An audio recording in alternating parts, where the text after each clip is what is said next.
Silicon Valley Bank and Signature Bank both collapsed within mere days of each other, and now there's fears that more are going to close.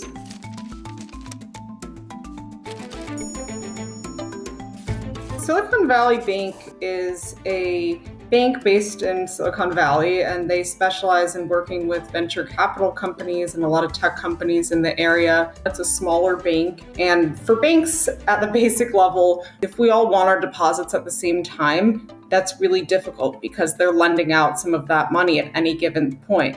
So when a couple people say, I want my money, they should be able to give it to them without an issue. But again, when everyone starts coming in and saying, I need it, they can't guarantee that. And that's what we saw happening with Silicon Valley Bank. When one domino falls in the banking industry, it doesn't just fall alone. It raises fear, and there's this whole contagion effect that could happen, which is what we're seeing right now. Signature Bank, the other one that failed after Silicon Valley Bank, they blamed them. They said if that didn't happen, it's unlikely that they would have collapsed.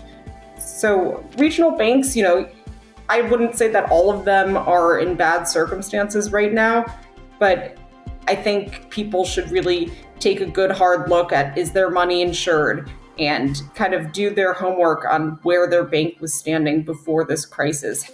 The Federal Deposit Insurance Corporation, a branch of the government that was made actually after the Great Depression to kind of restore confidence in the banking system. They're working on behalf of depositors to get as much money as possible to people who weren't able to take it out in time. I think there's also going to be discussions of changing banking regulations. Under the Trump administration, some regulations were loosened, and now there's calls to tighten again, going back to kind of these '08 standards where banks were put on a much tighter leash.